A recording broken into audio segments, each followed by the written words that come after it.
क्षेत्रातले जे कामगार आहेत, सहकारी बँका आहेत, खाजगी क्षेत्रातले, यांना भविष्य निर्वाह निधी लागू असतो, पण यांना पेन्शन कुठलीही मिळत नाही. तर यांना जी पेन्शन मिळते ती भविष्य निर्वाह निधीची पेन्शन त्या ठिकाणी मिळते. 1995ची स्कीम आहे.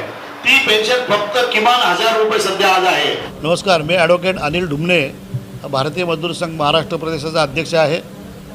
16 एप्रिलला महाराष्ट्राच्या कामगार आयुक्त हे बांद्रा कुर्ला कॉम्प्लेक्समध्ये या ठिकाणी भारतीय मजदूर संघाच्या वतीने एका विशाल मोर्चाचं आयोजन केलेलं आहे. त्याला आक्रोश मोर्चा आम्ही असं म्हटलेलं आहे. महाराष्ट्रातल्या कामगारांचे जे अनेक प्रश्न आहेत की गेल्या वर्षानुवर्षापासून प्रलंबित आहे आणि सरकार त्याकडे लक्ष देत नाही, आणि त्यामुळे सरकारला त्याचं लक्ष वेधण्यासाठी आणि महाराष्ट्रातल्या कामगारांच्या मनातला असंतोष व्यक्त करण्यासाठी हा मोर्चा या ठिकाणी आम्ही आयोजित केलेला आहे. त्यामध्ये विविध प्रकारचे कामगार सहभागी होणार आहेत. घरेलू कामगार, बांधकाम कामगार, आशाताई, अंगणवाडी सेवक, औद्योगिक क्षेत्रातील विविध कारखान्यांमधले कामगार, फेरीवाले, रिक्षा, टॅक्सी चालक, त्याचबरोबर वीज उद्योगातील कामगार, जलसेवा कर्मचारी महामंडळ, नगरपालिका, महानगरपालिका, सहकारी बँका, राष्ट्रीयकृत बँका, त्याचबरोबर जिल्हा परिषद, असे अनेक कामगार त्या ठिकाणी असतील. त्याचबरोबर विविध उद्योगातील निवृत्त कामगार देखील त्या ठिकाणी मोठ्या संख्येने सहभागी होणार आहेत. महाराष्ट्र सरकारकडे आमच्या 2-3 प्रमुख मागण्या आहेत.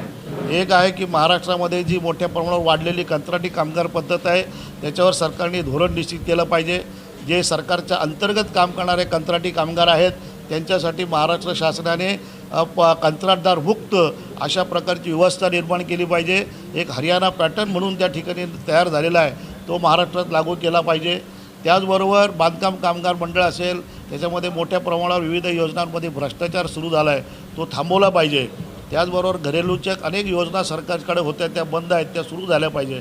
महाराष्ट्र सरकारचं सगळ्या विषयातलं धोरण आहे, म्हणजे जे महिलांचं धोरण असेल, युवा धोरण आहे, खेळ धोरण आहे, त्याचबरोबर पाण्याबद्दलचं धोरण आहे, त्याच्यानंतर असं शिक्षणाचं सर्व सहकारचं धोरण आहे. पण कामगारविषयक कुठलंही धोरण सरकारचं नाही आहे, आणि त्यामुळे त्या कामगारांचं खूप मोठं नुकसान होतं. तर त्यासाठी महाराष्ट्र शासनाने कामगारविषयक धोरण देखील त्या ठिकाणी निर्माण केलं पाहिजे, आणि महाराष्ट्रातल्या कामगारांचे जे अनेक वर्षांपासून प्रलंबित असलेले प्रश्न आहे ते त्या ठिकाणी सोडवले पाहिजे.